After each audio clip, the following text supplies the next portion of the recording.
Hello everyone, I'm Dr. Andrew Eberding and I am a naturopathic doctor at Polo Health and Longevity Center in Westminster, BC.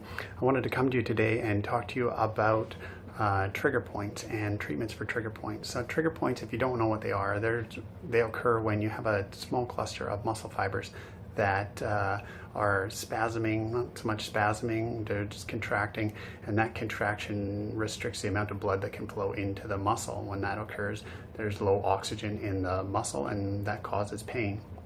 There's lots of ways to get trigger points treated, including massage, intramuscular stimulation, acupuncture. All of these are great. They do help treat the trigger point. The duration of the treatment, though, I find often is limited due to the nature of the treatment. When we're doing a trigger point injection, what you're getting is an anesthetic injected into the muscle, and that speaks to the nerve that is connected to the muscle, and it causes that nerve to basically go to sleep. And when the nerve goes to sleep, it allows the muscle to relax. When the nerve comes back into awareness, when the anesthetic wears off, then what you've got is it trying to find a new normal, and that new normal then is a more relaxed state. So this helps in the long run. Now, there's lots of reasons you can get a trigger point type injury or trigger point pain generator. Often people will have underlying connective tissue injury. Some people will have joint subluxations. Some people will have muscle imbalance. Other people may have nutritional deficiencies such as a vitamin D deficiency or C deficiency, or one of the many Bs. Could be a hormone imbalance. So we have to look at all of those factors just to see what's going on, and we can treat the trigger point, but we also have to treat the cause, what's causing the trigger point in the first place. Now, so what I'm going to show you here today is just one of my patients I had come in, and he's been having some trouble with his shoulders. He has a labrum tear that he's had for many years, and I just thought I'd walk you through it so you could see what it looked like before you came in to get it, and then you would maybe be a little bit more comfortable with the whole process. He has an unstable shoulder. He injured it many years ago and has a torn meniscus, but he's trying to get by with it as it is. And consequently, he has weakness in the muscles. So the muscles are trying to compensate for the lack of stability in the shoulder. And in doing so, it's created tension within the muscles. And so when you go through the muscles, you can feel there's certain spots, he can feel it, and I can feel it. There's ropiness within the muscle, and that ropiness, that's actually the trigger points right there. So I'm going to go through where this ropiness is, and I'm going to inject it, and as I do so, you'll see it twitch, and that'll be the muscle releasing.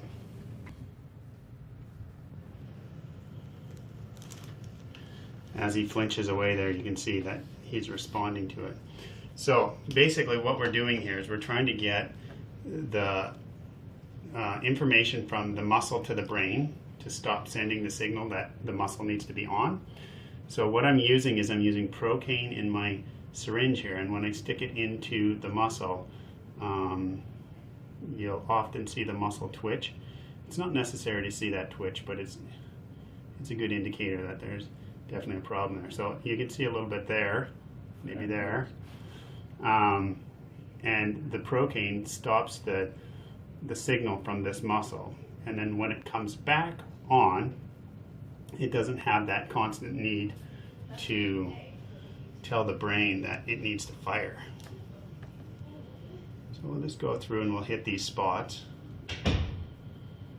and if you're lucky, you'll see these muscles twitching.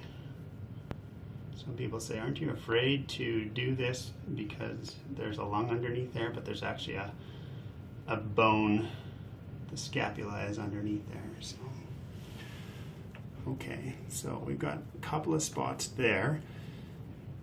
And usually there's one here that we need to hit as well. That's right in there. So I don't know if you can see from there. Maybe come around the side here.